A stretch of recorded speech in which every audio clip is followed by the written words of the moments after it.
Pura vida, Luis, pura vida, querido auditorio. Una vez más, Aldo, muchas gracias por brindarme de nuevo esta oportunidad de compartir con todos ustedes estos temas que, al menos para los que tenemos el vicio del derecho administrativo, pues son apasionantes. Después de disfrutar de las excelentes ponencias de mis admirados colegas. Yo no tuve que cambiar correos con el doctor Milano en relación con este título, porque al menos para el derecho español la formulación inequívocamente remite al control judicial de los actos, o ahora decimos de la actuación de la Administración. De manera que este es el enfoque que le he dado. Creo que es el enfoque predominante también en Costa Rica y, en todo caso, confío en que les resulte de alguna utilidad lo que a continuación voy a comentarles. Nosotros hemos seguido un proceso paralelo al que ustedes también han experimentado en cuanto a la definición del ámbito de la jurisdicción contencioso administrativa. Nuestra vieja ley de 1957 definía el ámbito de la jurisdicción contencioso administrativa como el control de la actuación, los actos de la Administración sujetos al derecho administrativo. Igual que su vieja ley también se centraba en el control del los actos de la Administración sujetos al derecho administrativo. Nuestra ley de 1998, actualmente vigente, sustituye la palabra acto por actuación, de la misma forma que su ley vigente sustituye también el término acto por conducta de la Administración. No sé si en Costa Rica, a raíz de este cambio, pues se ha suscitado el debate doctrinal, o más que debate, ¿no? la apreciación que la mayor parte de la doctrina española hizo felicitándose de la superación del carácter revisor de la jurisdicción contencioso administrativa. Una de las notas que tradicionalmente venían definiendo a la jurisdicción contencioso administrativa en el derecho español era su carácter revisor, es decir, revisaba el acto administrativo, lo que se entendía que era algo muy limitador, ¿no? Que no permitía una plena protección de los derechos e intereses en juego. Yo creo que estas exclamaciones jubilosas en relación con la superación de ese carácter revisor de la jurisdicción contencioso administrativa, por lo menos en el derecho español, y yo creo que en el suyo también, no estaban del todo justificadas. Repasando los escritos, justamente para preparar esta intervención, por fin me he encontrado con unos comentarios muy juiciosos del profesor Santamaría Pastor, sus comentarios a la Ley de la Jurisdicción Contencioso Administrativa, donde dice algo que para mí es bastante evidente, ¿no?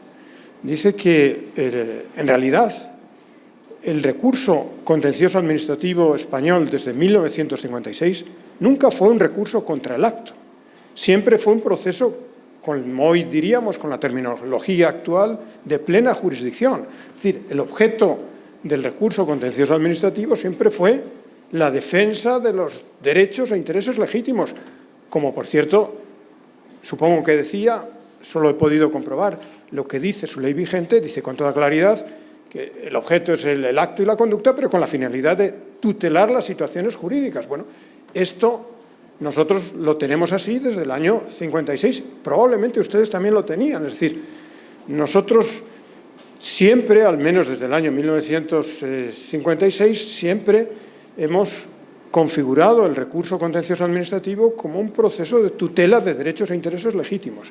Y, por tanto, en este sentido, no voy a decir que esté mal sustituir por acto por actuación. Está bien la sustitución, porque efectivamente no todo es un acto. Pero me parece que, como voy a tratar de demostrarles a continuación, es un cambio menor. Y sobre todo, tiene el riesgo de malinterpretar lo que siempre ha sido nuestro contencioso administrativo, que una vez más nunca ha sido un proceso de control de la legalidad objetiva, sino, una vez más, como hoy diríamos, un proceso de plena jurisdicción. Es decir, siempre se ha tratado de proteger los derechos e intereses en juego. Y para hacerlo, para desarrollarles esta idea, pues si quieren podemos pasar revista a los siguientes temas, ¿no? En primer lugar, nos preguntamos retóricamente, porque el contenido de este primer punto es justamente la idea que les acabo de avanzar, ¿no? Si hemos realmente transitado del acto a la actuación. Formalmente sí, pero por todo lo que les acabo de indicar, creo que materialmente no se ha producido un gran cambio. En segundo lugar, veremos algunos problemas, por lo menos en el derecho español, de qué se entiende por administración pública, ¿no? Nos centraremos en el gobierno, en los colegios profesionales y en algún otro aspecto que ahora no me acuerdo y que saldrá en pantalla más adelante. Luego les contaré, en tercer lugar, algunas cuestiones en relación con el recurso contra los reglamentos. Un problema que seguramente aquí no tienen, por lo que me ha parecido deducir de la lectura de su ley de procedimiento, que yo creo que parte del enfoque adecuado, el enfoque de considerar el reglamento como un acto jurídico de la Administración, lo cual tiene mucha relevancia a efectos de su régimen de invalidez, ¿no? Yo luego les contaré los problemas que da la nulidad de los reglamentos en el derecho español. Después podemos pasar a los recursos frente a los actos administrativos, algunas no peculiaridades, sino los aspectos que pudieran resultar más problemáticos a este respecto, para terminar con el recurso frente a la inactividad, que ha sido formalmente introducido por nuestra ley del 98, pero que antes también existía, y el recurso frente a la vía de hecho, que también ha sido formalmente regulado en la ley del 98, pero siempre se ha podido recurrir, me imagino que como aquí también, frente a la vía de hecho. De manera que, si les parece, vamos a empezar con esa pregunta, y como les decía, está formulada con carácter un tanto retórico después de lo que les acabo de decir. No tienen más que leer el precepto del artículo 1.1 de la ley del 56 y el actual del 98 para darse cuenta de que tanto no ha cambiado, ¿no? Tanto no ha cambiado porque solamente hemos sustituido acto por actuación. Les he sombreado o les he subrayado en rojo la palabra pretensiones, ¿no? Pretensiones. Justamente por lo que antes les decía, el objeto del recurso contencioso administrativo nunca, al menos desde nuestra ley del 57, nunca ha sido el acto administrativo, sino las pretensiones en relación con el acto administrativo. La ley de 1888 sí, la vieja ley de Santa María de Paredes de 1888, pues no solo presuponía un acto administrativo, sino que era un recurso frente al acto. No había pretensiones de condena, pero eso era la ley de 1888, no la ley de 1956. Porque, como ven, ya en la ley de 1956, este es el alma del recurso, las pretensiones. Es decir, se trata de tutelar los derechos e intereses legítimos.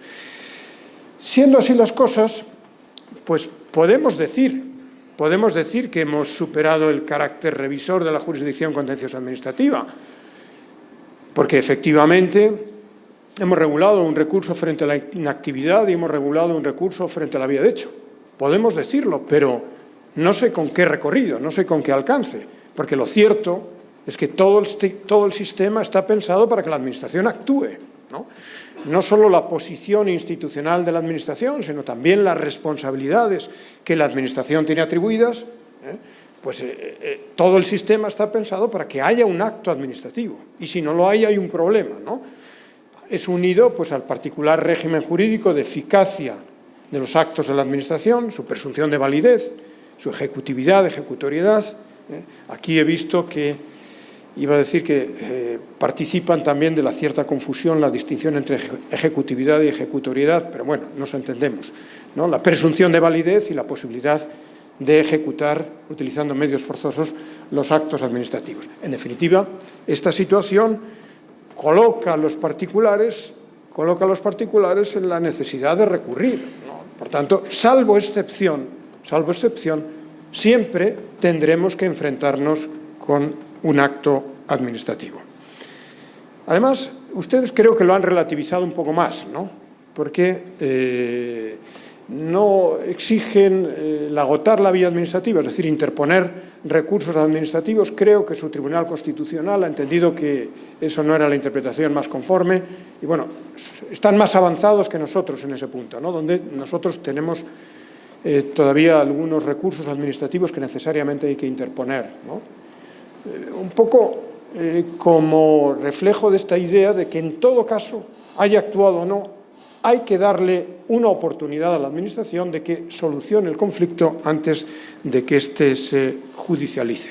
Ustedes no lo tienen, aunque fíjense, sí creo que mantienen todavía de alguna forma esta tendencia, porque el artículo 35 de su ley, que justamente regula la conducta omisiva y que permite directamente ir al juez, pedir que la Administración actúe o ir al juez, si uno va directamente al juez, el juez debe dirigirse a la Administración dándole un plazo, creo recordar, de 15 días para que pueda actuar. Por tanto, de alguna forma, sigue presente este viejo principio de que parece razonable dar a la Administración la oportunidad de actuar antes de judicializar sin remedio el conflicto. Y en todo caso, ¿no?, por supuesto que el recurso contencioso administrativo, se llame o no revisor, siempre se ha entendido como la primera instancia judicial a todos los efectos. Es decir, son falsos esos pretendidos paralelismos que hacen del recurso administrativo como una especie de casación, donde los hechos vendrían ya determinados por la actuación de la Administración. Nada de eso. Siempre ha sido un recurso de pleno control de los hechos, del derecho, siempre ha sido la primera instancia, ¿no?, la primera instancia. Cualquier intento de escapar de este esquema, hay algún autor español que enfáticamente parece indicar que deberíamos aproximarnos más al proceso declarativo civil, pues en fin, me parece no reflexionar suficientemente sobre los condicionantes de la actuación de la Administración, que aparecen inevitablemente. Aquí tienen en pantalla una sentencia del año pasado donde el juez, de alguna forma presionado por la superación del carácter revisor del recurso contencioso administrativo, pues se ve en la tesitura de acabar diciendo que, por mucho que se haya relativizado el carácter revisor, eso no supone que puedan admitirse acciones tendentes a obtener una declaración judicial que despeje ex ante los posibles conflictos que hipotéticamente puedan plantearse. Es decir, ¿el conflicto cuál era? Era un conflicto del ámbito urbanístico, la calificación de un edificio como establecimiento comercial. Alguien quería establecer probablemente un espacio de distribución comercial y, bueno, la Administración no debía darle la licencia correspondiente. En fin, era un conflicto sobre la calificación urbanística del terreno. Y ya que presenta la demanda, pues acompaña a la demanda la petición no solo de que se declare lícito el uso comercial de ese terreno, sino además le pide al juez que declare su derecho a obtener la autorización correspondiente en el futuro. Sí, que me declare que tengo derecho a realizar esta actividad, y además que ex ante, anticipadamente, el juez diga que tengo derecho a que me den la autorización. Y el juez dice, vamos por partes, ¿no? Vamos por partes. Si a usted se lo niegan, pues entonces tendrá la oportunidad en el futuro de interponer el correspondiente recurso. Es decir, se ve claramente la dificultad para establecer un paralelismo con el que sería un juicio declarativo en el ámbito puramente civil, puramente privado, ¿no? Porque, como les digo, todo está pensado desde un punto de vista organizativo y funcional para que sea la Administración la que actúe. Y, por tanto, salvo excepción, el recurso será siempre la revisión de un acto de la Administración, pero sin que eso signifique, revisión no significa no plena jurisdicción, no significa que estemos haciendo un recurso frente al acto, sino que el propósito, como dice muy bien su actual ley procesal costarricense, es la protección de los derechos e intereses legítimos y la tutela de las situaciones jurídicas, dice su ley. Por tanto, y esta es la segunda característica del recurso contencioso administrativo, ustedes y nosotros siempre tenemos un recurso de plena jurisdicción. Nosotros lo derivamos directamente del derecho fundamental a la tutela judicial efectiva. Me imagino que la argumentación en su sistema es parecida, como es parecida a la legitimación, ¿no? Ustedes también tienen un sistema de legitimación no limitado a los derechos subjetivos, sino también a los intereses legítimos, no solo individuales, sino también colectivos, ¿no? Y también tienen los supuestos de acciones populares a manejar con cuidado, ¿no? A manejar con cuidado porque, en fin, la experiencia de la extensión de este tipo de acciones populares no siempre es positiva. Pero en todo caso, tenemos la legitimación está pensada justamente para lo que quiere ser el recurso contencioso administrativo, que es la protección de los derechos e intereses de las partes. Y el objeto, pues, la prueba, ¿no?, desde ese carácter de plena jurisdicción. Nunca ha sido, no lo es ahora, pero tampoco lo era hace 70 años, ¿no? Nunca ha sido la anulación del acto, sino siempre ha sido la tutela de los derechos en juego.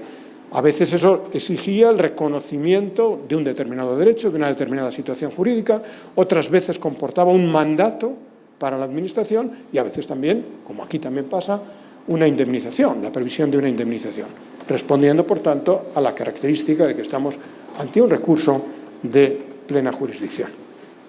Por tanto, siempre ha habido un control pleno de la actuación de la Administración sin pasarnos, y aquí volvemos a mi querido tema del control de la discrecionalidad de la Administración, en el que solamente les voy a recordar que control pleno no significa, como decía antes el colega alemán, no significa acabar con el principio de separación de poderes.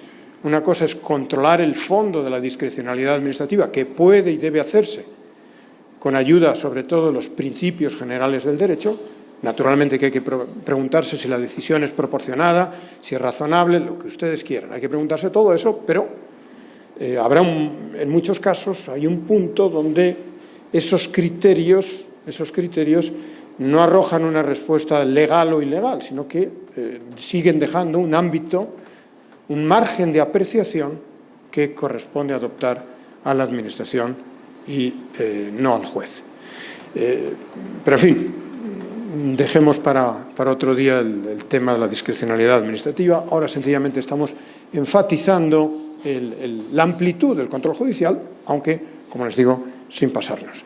De manera que una primera, como ven, conclusión intermedia, ¿no? Es decir, nosotros, pues sí, formalmente hemos acabado con el carácter revisor de la jurisdicción contenciosa administrativa. Ya no, el ámbito de la jurisdicción no es el acto, sino que es la actuación, pero, por lo que les acabo de indicar, yo creo que las cosas sustancialmente no han cambiado. El siguiente punto es, porque si se trata de controlar los actos de la Administración, el siguiente punto es, ¿y qué es la Administración? Naturalmente no me voy a ir por las ramas, ¿no? No me voy a ir por las ramas, no les voy a exponer dogmáticamente lo que es la Administración, pero sí he seleccionado 3 aspectos porque han resultado problemáticos a los efectos que a nosotros nos importan. No sé si ustedes se lo han planteado, si no se lo han planteado, mejor. Pero nosotros tuvimos una fuerte polémica en los años 90 acerca de la naturaleza jurídica del Gobierno. Hubo un sector doctrinal que entendió que el Gobierno era un órgano constitucional, es decir, un órgano que no tenía naturaleza administrativa, sino que era enteramente un órgano constitucional, y que sus actos no eran actos administrativos, sino que eran actos de dirección política. Pueden deducir que la consecuencia, si esa línea doctrinal hubiese sido mayoritaria, sobre todo si le hubiese hecho caso el legislador, la consecuencia hubiese sido un extraordinario recorte en el control judicial de los actos del Gobierno. Afortunadamente hubo una reacción mayoritaria en contra de esta comprensión del Gobierno como algo distinto de la Administración, ¿no? Y se dijo que claramente el Gobierno formaba parte de la Administración, pero no salimos, para mi gusto, para mi opinión, no salimos del todo indemnes de esa confrontación dialéctica. No salimos del todo indemnes porque al día de hoy la mayor parte de la doctrina sigue interpretando que el Gobierno tiene una naturaleza mixta. Me gustan poco las cosas mixtas. En la naturaleza hay pocas cosas mixtas, y si en la naturaleza hay pocas cosas mixtas, probablemente en el derecho debemos admitirlas con cuentagotas, ¿no? O es una cosa o es otra, ¿no? Pero las dos cosas a la vez es raro, ¿no? Entonces, un órgano que sea dos cosas a la vez, yo creo que es más fácil explicar que el Gobierno, que evidentemente, desde mi punto de vista, es un órgano enteramente administrativo, desarrolla actuaciones constitucionales. Y en cuanto desarrolla actuaciones constitucionales, esas no están sujetas al derecho administrativo, sino al derecho constitucional.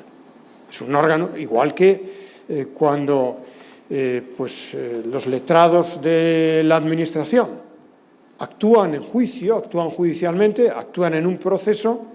El letrado no está ni dictando actos administrativos ni está realizando actuaciones administrativas. Está sencillamente interviniendo en un proceso. Es decir, cabe que un órgano que tiene solo naturaleza administrativa actúe en ámbitos que no son administrativos, en el ámbito constitucional o en el ámbito procesal, sujetándose a las reglas procesales o a las reglas constitucionales. No obstante, como les digo, la mayor parte de la doctrina al día de hoy sigue interpretando que el Gobierno tiene esa naturaleza mixta. Es órgano constitucional y al mismo tiempo es cabeza de la Administración. Lo cual ha tenido una, yo creo que mala consecuencia legislativa para nosotros, ¿no? Es la mala redacción del control del Gobierno por parte de la Ley de la Jurisdicción Contencioso Administrativa, ¿no? Si tienen la curiosidad, váyanse al artículo 2 de nuestra Ley de la Jurisdicción Contencioso Administrativa y vean cómo, aunque el legislador ha querido dejar claro, y más claro aún lo deja en la exposición de motivos, que no hay actos exentos del control judicial, no hay actos del Gobierno de naturaleza distinta, pero luego no lo regula como tal. Dice que están sujetos al control de la jurisdicción contencioso administrativa los actos del Gobierno en la medida en que tengan elementos reglados en relación con los derechos fundamentales y las indemnizaciones. ¿Por qué no decir sin más? ¿Por qué no decir sin más que están sujetos en la medida en que se sujeten al derecho administrativo? Bueno, como les decía, probablemente estas son las consecuencias del debate anterior que explica esta deficiente redacción de nuestra ley, aunque, como les voy a decir a continuación, no ha tenido, afortunadamente, la consecuencia de una disminución en el alcance del control judicial de los actos del Gobierno.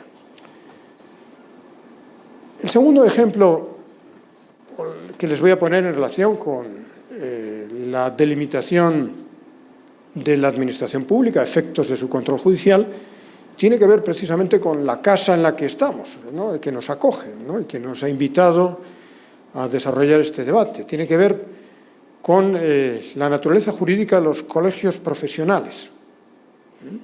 No sé aquí cómo está el tema, ¿no?, pero también yo creo que la doctrina mayoritaria española no acierta desde hace mucho tiempo al calificar los colegios profesionales, las corporaciones públicas sectoriales, no acierta al calificarlas como organizaciones de base privada que tienen atribuidas funciones públicas. Me parece que la mejor forma de identificar y de calificar a los colegios profesionales es sencillamente atender a la calificación que les da el propio legislador como corporaciones públicas sectoriales.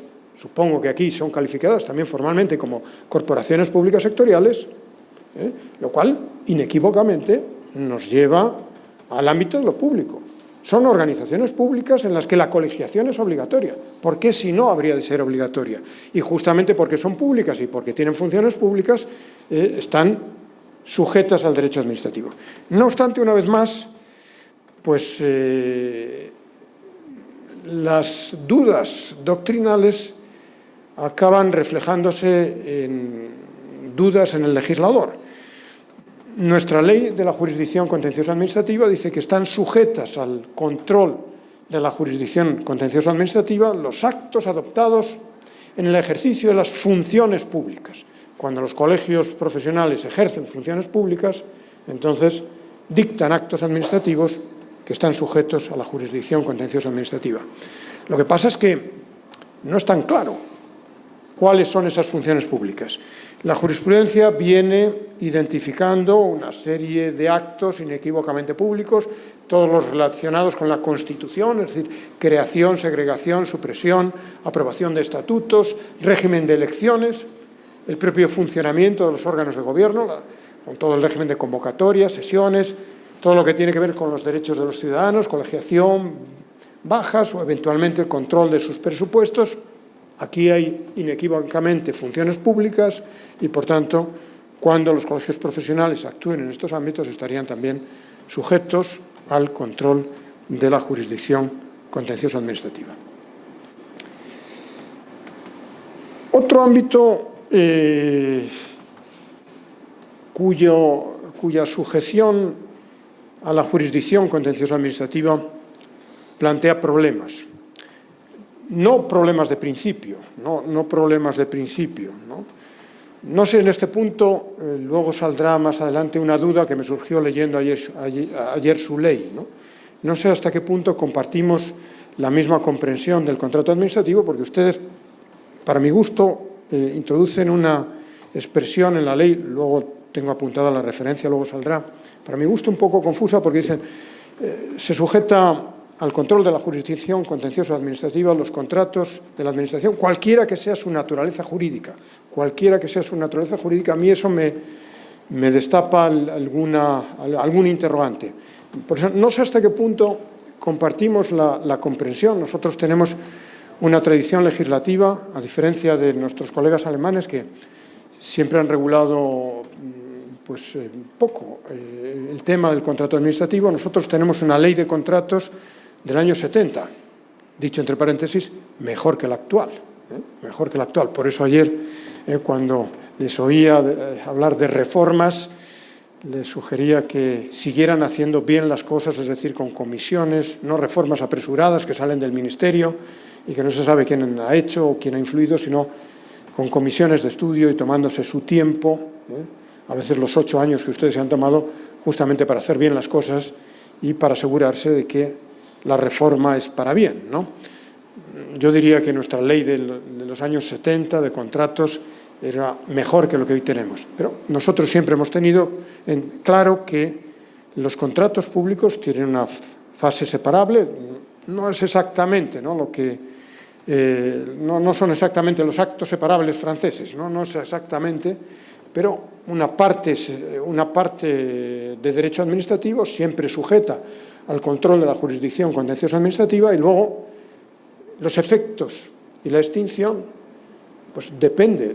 Hay contratos privados, entonces esos van al derecho civil, y hay contratos administrativos, los más importantes, las concesiones de obra pública o las concesiones de servicio público, los contratos de suministros, etcétera.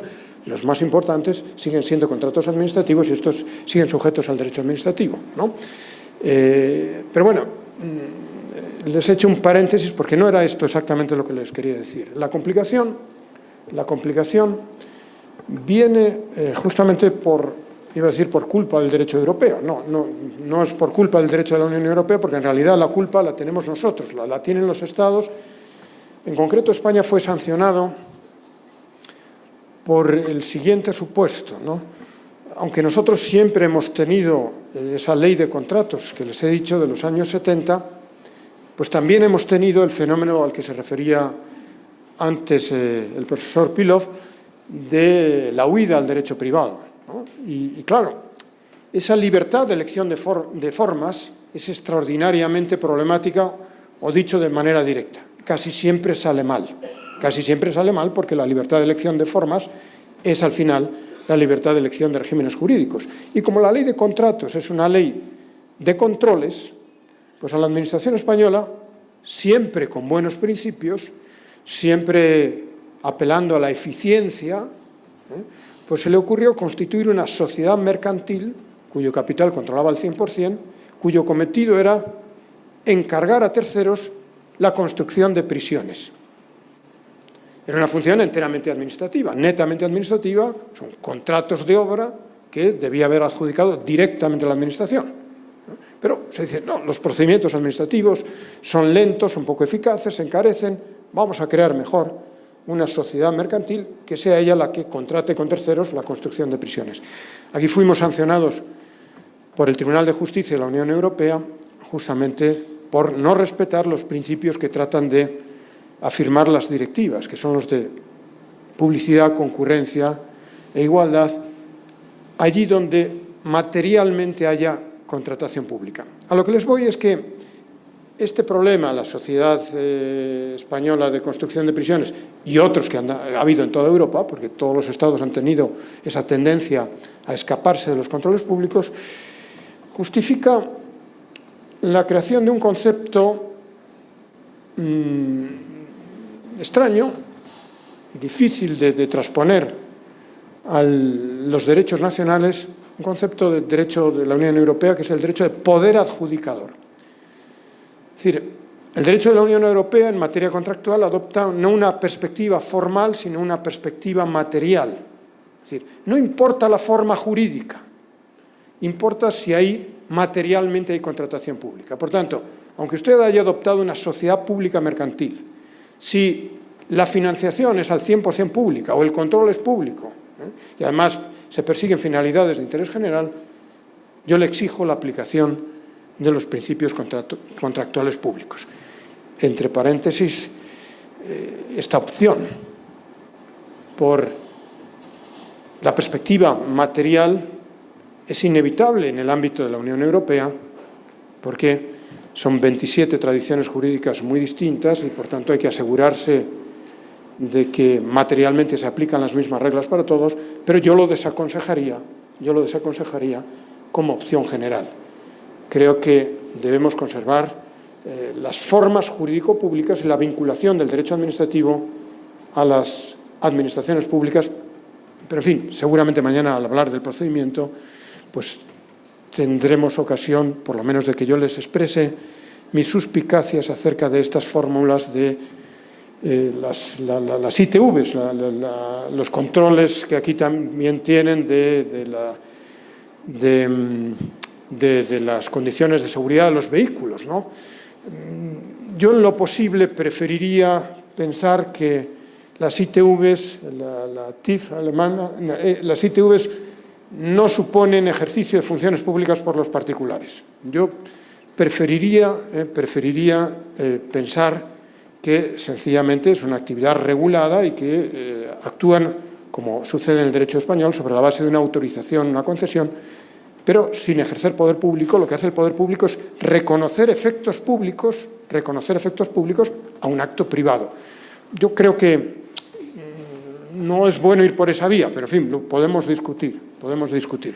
En todo caso, y ya cierro el largo paréntesis, por razones de necesidad, la Unión Europea ha tenido que adoptar aquí este concepto material, porque son 27 tradiciones jurídicas y lo importante es que materialmente se aplique, ¿no? Se apliquen las mismas normas para todos, pero yo no aconsejaría ir por la vía de qué son las cosas materialmente. Creo que tenemos que seguir apegados a las formas. En todo caso, entre otras cosas, por lo que les comento a continuación, ¿no?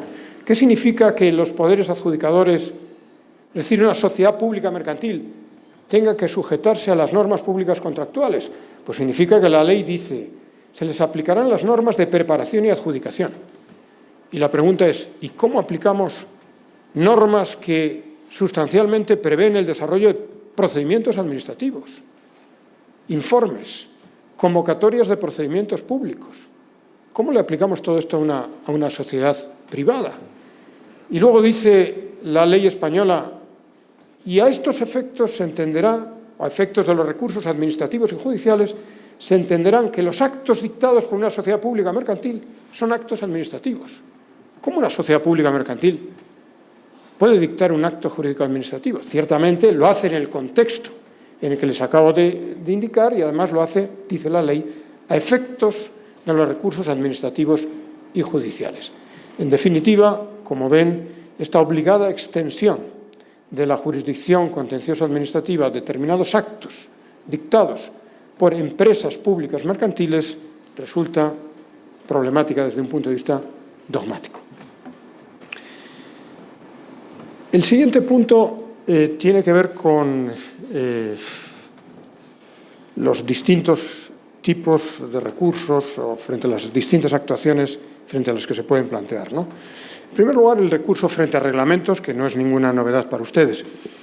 Me imagino que también ustedes, bueno, no sé si tienen decretos legislativos, supongo que tienen decretos legislativos, ¿no? Los actos con fuerza de ley dictados por el Gobierno. Previa habilitación. Nosotros tenemos la posibilidad de que la ley encomiende al Gobierno, mediante una ley de delegación, dictar o un texto articulado o un texto refundido. Cuando las normas son muy complejas, resultan inmanejables, entonces hay que refundirlas y eso lo hace mejor el Gobierno que el Parlamento. Bueno, si no lo tienen, no les cuento más, no les complico y no les cuento más, porque les iba a decir que en la medida en que se extiendan, superen los límites de la ley de delegación, se consideran reglamentos y por tanto son impugnables. Aunque son normas con fuerza de ley, pierden esa fuerza de ley en la medida en que ya no están amparados por la ley de delegación, pero si no lo tienen, olvídense del tema. Sí que tiene, como antes decía también el colega alemán, sí que tiene una cierta dificultad la distinción entre los reglamentos y los actos administrativos generales, ¿no? Tiene una dificultad y tiene, sobre todo, una trascendencia práctica, ¿no? Tiene una trascendencia práctica, no solo dogmática, porque están sujetos a un régimen jurídico distinto. El procedimiento es distinto, los recursos son distintos y un problema que a continuación les voy a comentar, por lo menos en el derecho español, los vicios, es decir, la invalidez, esto es problema en el derecho español en relación, como después les voy a comentar, con los planes urbanísticos, ¿no? Porque, por ejemplo, los planes urbanísticos son normas o son actos. La doctrina y la jurisprudencia mayoritaria española parten de la idea de que los planes urbanísticos son normas. Cuando, si uno analiza el contenido de un plan, pues es más fácil entender que efectivamente hay un cierto contenido normativo, prescriptivo, de carácter general, pero hay luego muchas otras disposiciones que tienen un carácter puramente aplicativo. Es decir, es más cierto, parece más cierto que tienen aquí sí, bueno, no una naturaleza mixta, pero tienen dos partes, ¿no? Tendrían un componente normativo y luego tendrían un componente aplicativo. Pero bueno, vamos a llegar a este problema. De momento, quería sencillamente reforzar esa idea de que no siempre es sencillo distinguir el acto de la norma. Sí, hay teorías, pero las teorías son teorías. La generalidad en sentido objetivo, etcétera, pero esas teorías las hacemos los que nos sentamos en esta mesa, pero los que se sientan en el auditorio dicen, bueno, y en esta situación concreta, las relaciones de puestos de trabajo, no sé si aquí las tienen, ¿no? ¿Son actos o son normas? En fin, hay muchos supuestos donde no es nada fácil decidir si estamos ante una u otra naturaleza. No les digo nada a este respecto porque ustedes también lo tienen, ¿no? Es un tema importante, es la posibilidad de recurrir a los reglamentos indirectamente, a través de los actos aplicativos. Como ustedes también lo tienen, y me imagino que han hecho una interpretación también amplia del recurso indirecto, que no está condicionada a un recurso directo previo, e incluso aunque se hubiese desestimado el recurso directo, pues es también admisible el recurso indirecto. En fin, lo tienen y por tanto saben la enorme utilidad que tiene todo esto y que justamente nos permite mantener la permanente revisabilidad de los actos nulos de pleno derecho. Y es aquí donde llega el problema que nosotros tenemos y seguramente ustedes no tienen, ¿no? Y si no lo tienen también, no lo tengan nunca, ¿no? No lo tengan nunca, ¿no? Porque leyendo su ley, yo creo que tienen el enfoque adecuado, ¿no? El enfoque adecuado es que hay un régimen jurídico, los actos jurídicos de la Administración. Actos jurídicos de la Administración. que algunas veces tienen un contenido aplicativo, son actos administrativos, y otras veces tienen un contenido normativo, es decir, son reglamentos. Los actos reglamentarios, los reglamentos serían en definitiva también actos administrativos.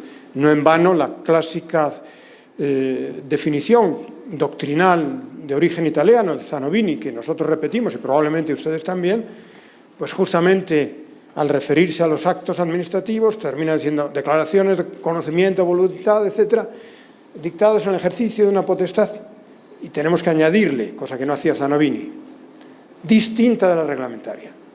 ¿Por qué eso lo añadimos? Porque tan actos jurídicos son los reglamentos como los otros. Bueno, esto tiene o ha tenido una consecuencia que en los últimos tiempos se ha mostrado problemática en España, ¿no?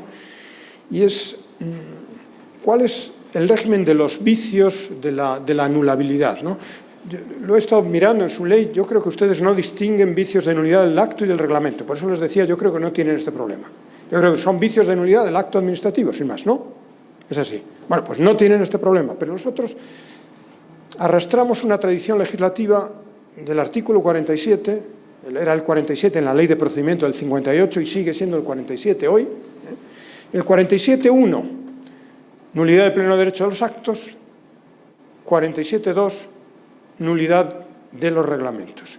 Y en la interpretación del 47.1 y 47.2, la doctrina mayoritaria sigue sosteniendo que cualquier vicio de un reglamento determina su nulidad de pleno derecho. Se hace porque se enfatiza en el carácter normativo del reglamento y que la Administración participa de la formación del ordenamiento jurídico y que sería muy grave que pues, parte del ordenamiento jurídico fuese ilegal y, en fin, toda esta retórica de poner el acento, digamos, en el carácter normativo del reglamento, pero que tiene una consecuencia disfuncional en materia de ilegalidad, porque si cualquier vicio determina la nulidad de pleno derecho de un reglamento, eso significa que cualquier vicio también procedimental puede determinar la invalidez de un reglamento en cualquier momento, justamente a través del recurso indirecto. ¿Y qué es lo que pasa? Pues que las normas no solamente cada vez son más participativas, oyen más a la gente, prevén más trámites de todo tipo y pues algunas veces pues ni siquiera a una administración cuidadosa le resulta fácil cumplir todas las exigencias procedimentales. Por ejemplo, una vez más en materia urbanística. Nuestras leyes urbanísticas prevén todo tipo de informes, ahora, incluido el informe de género, ¿no? O sea, para aprobar un plan de ordenación urbana, la Administración tiene también que solicitar un informe de género, es decir, que no hay discriminación entre hombres y mujeres. Tiene que solicitar un informe. Si cualquier vicio del procedimiento da lugar a la nulidad de pleno derecho del reglamento, y eso es lo que a partir de los años 90 empezó a interpretar también parte de la jurisprudencia, la omisión de este informe en un procedimiento de meses de tramitación, toneladas de documentos. Si esas toneladas de documentos les falta el informe de género, eso sería nulo de pleno derecho, como efectivamente sucedió en algunas sentencias que años después de aprobados planes de ordenación urbana fueron anulados por los tribunales justamente porque faltaba un pequeño informe con las consecuencias que ustedes se pueden imaginar. Un plan de ordenación urbana aprobado, ejecutado, centenares de viviendas construidas. ¿Cómo reparamos todo eso cuando lo que realmente estaba en juego es que faltó un pequeño informe? La pregunta es, ¿no sería más razonable entender que solo, como ocurre con los actos administrativos, solo una omisión total y absoluta del procedimiento legalmente establecido es lo que determina la nulidad de pleno derecho? Que es lo que ocurre en nuestro sistema. Un acto administrativo solo es nulo de pleno derecho si presenta una omisión total y absoluta del procedimiento administrativo. Si hay cualquier otra ilegalidad, los derechos se tutelan porque el interesado, a través del recurso directo, puede recurrir, pero puede recurrir durante 2 meses, luego se acabó, porque tiene que primar la seguridad jurídica. Naturalmente que todas las normas deben ser cumplidas, pero hay que acotar unos plazos. ¿Nos hemos olvidado de un informe? Pues el interesado tiene 2 meses para recurrir. ¿Que no recurre en esos 2 meses? Pues lo siento mucho, tiene que primar la seguridad jurídica. Bueno, esta consecuencia indeseable, para mi gusto, se debe, yo creo que, a una mala comprensión dogmática por parte de, yo también diría, la doctrina mayoritaria en España, que ha tendido a enfatizar demasiado el carácter normativo del reglamento, que claro que es una norma, ¿no? Claro que es una norma, pero siendo una norma es también un acto jurídico de la Administración y, por tanto, hay que tender en lo posible a aplicar un régimen jurídico unitario, salvo las especialidades que puedan mantenerse. Por tanto, se pueden recurrir los reglamentos, como ustedes, y, obviamente, se pueden recurrir los actos administrativos. En relación con el recurso frente a los actos administrativos, también 3 cuestiones, ¿no? En primer lugar, la necesidad de enfatizar que no hay actos administrativos exentos de control judicial. No hay actos administrativos exentos de control judicial. Nosotros teníamos la Ley de la Jurisdicción del año 56, que recogía el viejo concepto francés de los actos políticos, ¿no? Los actos políticos, pero de una forma muy acotada, ¿no? Porque solo eran actos del gobierno y por motivos tasados, ¿no? Y además eso impedía entrar en el control de fondo, pero sí se podían declarar las indemnizaciones a que hubiera lugar, ¿no? Pero bueno, eso era en el 56, ¿no? Eso era en el 56, además la jurisprudencia ya desde los años 60 hizo una interpretación restrictiva de los actos políticos y la aprobación de la Constitución en el año 1978 pues dio al traste con todo esto. No hay actos políticos, no hay actos políticos.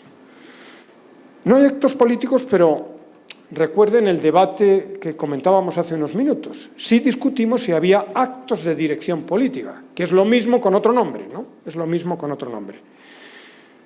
Por lo que les he dicho, la doctrina mayoritaria y la regulación afirman positivamente el control pleno de los actos del gobierno, bueno, el control pleno, el control de sus elementos reglados, en definitiva, es decir, el control pleno, elementos reglados, derechos fundamentales, indemnizaciones, ¿no? Pero aquí nuevamente se nos plantea el problema de si todos los actos son actos administrativos y sobre todo aquellos actos que si son administrativos son de una enorme discrecionalidad. Afortunadamente, la tendencia en la jurisprudencia española es a extender el control judicial en aquello que es controlable, porque no me desdigo de los límites al control de la discrecionalidad de que hablaba hace un momento, pero yo diría que todos los actos administrativos tienen algún elemento controlable por la jurisdicción contenciosa administrativa. Por ejemplo, un indulto. El indulto, que es, en realidad, es una manifestación del antiguo régimen, porque eso no responde a derecho, es más bien un privilegio real, ¿no? Es decir, yo te indulto, ¿no? ¿Es ese un acto controlable por la jurisdicción contenciosa administrativa? Pues nuestra jurisprudencia ha dicho sí. Hombre, evidentemente, si se ha seguido el procedimiento, si se han expresado las razones por las que conviene indultar a una persona, etcétera, y si aquello tiene una apariencia de legalidad, la cuestión de oportunidad de un concreto indulto, eso no puede ser anulado por el Tribunal de Justicia. Pero es interesante que estos elementos reglados, procedimiento, motivación, pues son elementos de control. Acuerdo de extradición. Un acuerdo de extradición es también un acto, pues nuestra jurisprudencia ha dicho que sí. En cambio, ha dicho que no al no recurso, la decisión del gobierno español de no recurrir el acto de un gobierno extranjero de liberar a una determinada persona que estaba siendo buscada por cargos penales en España, ¿no? Entonces, le habían detenido provisionalmente y adoptan la decisión de ponerlo en libertad. Entonces, hay una pretensión de que el Gobierno defienda esa situación, el Gobierno no hace nada, eso se lleva a los tribunales y los tribunales dicen, bueno, esto es un asunto de política exterior, este no sería un acto controlable, ¿no? Pero incluso la convocatoria de elecciones por parte del presidente del Gobierno, que es un acto sujeto al derecho constitucional, es la mayor libertad que en un régimen parlamentario tiene el Gobierno, pues también la jurisprudencia ha dicho este es un acto parcialmente reglado y en los elementos reglados podría estar sujeto a control judicial. No consumo más tiempo porque me había puesto el cronómetro para ver lo que hablaba, pero se me ha olvidado activarlo cuando he empezado a hablar, entonces no sé cuánto tiempo llevo hablando. Luis, cuando me saques la tarjeta, paro. Por si acaso no nos da tiempo, no les digo mucho de esto porque ustedes lo tienen igual. Lo estuve mirando ayer, por supuesto los actos de trámite, cualificados, son recurribles y pues es sensato pues, que los actos que sean consentidos, dicen ustedes igual que nosotros, o los que sean reproducción de otros anteriores, bueno, pues es sensato que poner un límite ahí a la recurribilidad de esos actos. No gastamos tiempo en ello, ¿no? Régimen del silencio, ¿no? Régimen del silencio administrativo, ¿no? Me ha parecido entender que ustedes tienen una regla general que es el silencio administrativo con algunas excepciones. Silencio administrativo, el artículo 32 de la ley procesal dice la regla es el silencio negativo, salvo que una ley diga lo contrario, ¿no? Y el artículo 139 de la Ley de Administración pues, establece algunas excepciones, es decir, algunos supuestos de silencio positivo, actos de fiscalización y tutela, autorizaciones, etcétera, ¿no? Bueno, pero fundamentalmente tiene una regla de silencio negativo. Y probablemente es lo más equilibrado, ¿no? Es lo más equilibrado, porque nosotros siempre tuvimos la regla del silencio negativo salvo excepciones. Pero, por alguna razón, quizá también hubo un componente de demagogia en el momento, ¿no? Recuerdo que en las elecciones de 1992, asombrosamente, salió a la campaña electoral un candidato a la presidencia del Gobierno hablando del silencio administrativo, ¿no? Nos quedamos todos sorprendidos, ¿no? Por alguna razón, un tema tan de derecho administrativo, tan menor, ¿no? Como el silencio administrativo, pues entró en la campaña electoral y a partir de ahí pues una retórica de que la ineficiencia de la administración no debe pagarla el ciudadano. Por tanto, que la administración cumpla y si no, que se aguante y que el silencio sea positivo. Y desde el 92 nosotros arrastramos la pretendida regla general del silencio positivo, que es más aparente que real, ¿no? Porque hay una serie de excepciones bastante bien justificadas en las que el silencio tiene carácter negativo. Y es que aquí me parece que es imprescindible buscar un equilibrio, ¿no? Es verdad que hay que proteger los derechos del ciudadano. La Administración tiene que cumplir en plazo. Y, por tanto, en principio hay que proteger al ciudadano frente al retraso de la Administración. Eso es verdad. Pero también es verdad que un mal, el retraso de la Administración, no se arregla con otro mal, darle al particular algo a lo que no tiene derecho. Por tanto, hay que tener mucho cuidado a la hora de extender el silencio administrativo positivo, porque podemos estar desprotegiendo el interés general o intereses de terceros, atribuyendo derechos a quien no tiene las condiciones para recibirlos. No sé si tienen, seguramente sí, ¿no?, esta construcción dogmática y jurisprudencial del silencio administrativo. Si es positivo, tiene a todos los efectos la condición de acto presunto y, por tanto, ya es inmodificable. Una resolución extemporánea no puede negar lo que ya ha sido otorgado por silencio positivo, pero, en cambio, si el silencio es negativo, es una mera ficción, ¿no? Una mera ficción que no vincula a la Administración y, por tanto, se podría producir una resolución extemporánea. Recurso frente a la inactividad de la Administración, que nosotros lo tenemos en el artículo 29 y ustedes lo tienen en el artículo 35, de una forma paralela, hasta cierto punto paralela, ¿no? Porque dice su artículo 35 que habla del recurso frente a la conducta omisiva. Dice, el particular podrá requerir, igual que decimos nosotros, podrá requerir, la cuestión es, ese podrá es algo puramente facultativo, puede ir al juez. Bueno, podrá requerir, luego ustedes lo aclaran porque dicen, no, puede acudir también directamente al juez. Nosotros no tenemos esta aclaración, ¿no? Podrá requerir, dicen ustedes, a la Administración Pública para que actúe en el plazo de 15 días, adopte y, si no, ir al juez.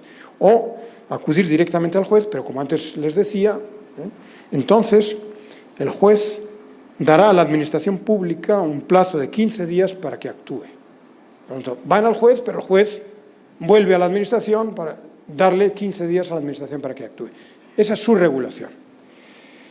La nuestra es esta, ¿no? La nuestra es el artículo 29, que, como antes les decía, solo por regular la inactividad, pues pomposamente ya hablamos de la superación del carácter revisor del recurso contencioso administrativo, cuando siempre hemos podido recurrir frente a la inactividad de la Administración. Pero bueno, nuestra regulación prevé dos supuestos de inactividad. Primer supuesto, la no realización de una prestación. Aquí aparentemente somos más exigentes que ustedes. Somos más exigentes que ustedes porque la Administración tiene que estar obligada y sus titulares tienen que ser titulares de un derecho subjetivo. O sea, no es cualquier obligación, sino una obligación que al otro lado tenga un derecho subjetivo, ¿no? Por tanto, tiene que ser una posición de fuerza de la otra parte. La jurisprudencia, además, ha dicho que este recurso es inadmisible si la Administración tiene un margen de apreciación, es decir, allí donde haya discrecionalidad. Y recuerden que metemos en la discrecionalidad también los conceptos jurídicos indeterminados que nosotros heredamos de los alemanes y que yo creo que no sé si es la doctrina mayoritaria, pero a mí la que más me convence es que también en los conceptos jurídicos indeterminados hay discrecionalidad. Yo creo que...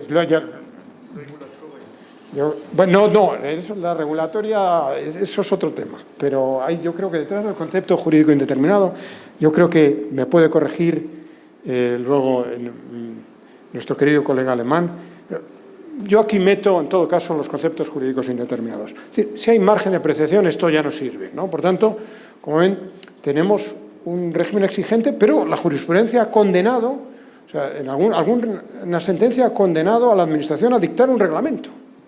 La situación está regulado por la ley, pero la ley prevé, para que sea efectiva, que sea desarrollada por un reglamento, y la Administración no dicta el reglamento.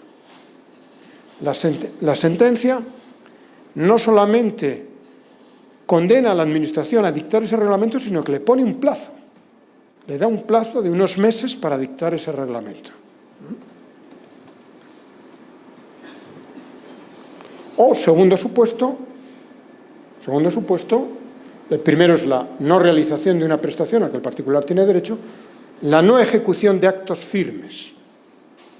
Es un acto firme, pero no se cumple y, por tanto, hay que ejecutarlo por la fuerza, ¿no?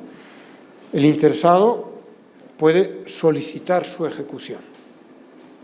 El tercero interesado, ¿se entiende?, que está esperando que la Administración ejecute el acto firme, puede solicitar su ejecución, ¿no?, en el plazo de un mes, y aquí sí se prevé que esto se tramite por un procedimiento abreviado, para que en el plazo de un mes, ¿no?, pues haya una decisión, en este caso judicial, que obligue a la Administración a ejecutar. Nosotros mantenemos lo que ustedes no mantienen, ¿no?, que es la ejecución de las sentencias por parte de la Administración. Ustedes prevén que las sentencias las ejecuten directamente los jueces, ¿no?, lo cual es más ortodoxo desde el punto de vista de la división de poderes, pero se me hace difícil. Se me hace difícil porque en la mayor parte de los casos la ejecución de la sentencia requiere una actuación positiva de la Administración, que no podemos encomendar a un tercero. No le podemos pedir a un tercero que otorgue una licencia cuyo derecho hemos declarado en sentencia. La Administración es insustituible a la hora de otorgar esa licencia. No la puede otorgar una consultora privada en ejecución de sentencia. Por tanto, lo suyo es más ortodoxo, pero en la mayor parte de los casos se me hace complicado que el juez directamente pueda ejecutar la mayor parte de las sentencias de condena de la Administración.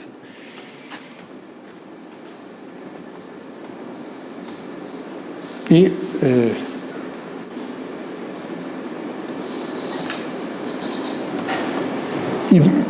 entramos en el último punto, que son los recursos frente a la vía de hecho, que ustedes lo tienen regulado en el artículo 42.2 de la ley, el artículo 42.2 de la ley procesal. En fin, ya saben que todo el régimen jurídico administrativo descansa sobre la presunción de legalidad de los actos de la Administración, la ejecutividad y ejecutoriedad de los actos administrativos, a condición de que se muevan dentro de la legalidad, o al menos, dicho más exactamente, a condición de que no carezcan de las más elementales condiciones de legalidad. Porque este es el supuesto de vía de hecho. No es el supuesto de la ilegalidad. La ilegalidad hay que combatirla a través de los recursos. No es el supuesto de ilegalidad. Es el supuesto de carencia absoluta. No sé cómo se llama en el derecho francés, pero también está esto en el derecho francés. No, la vía de hecho, ¿cómo se llama en el derecho francés? ¿Cómo se llama? Eso es, ¿no? Eso es, pues.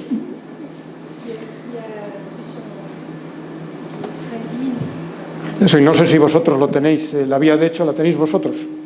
¿No tenéis vosotros la vía de hecho? Hay que ir siempre.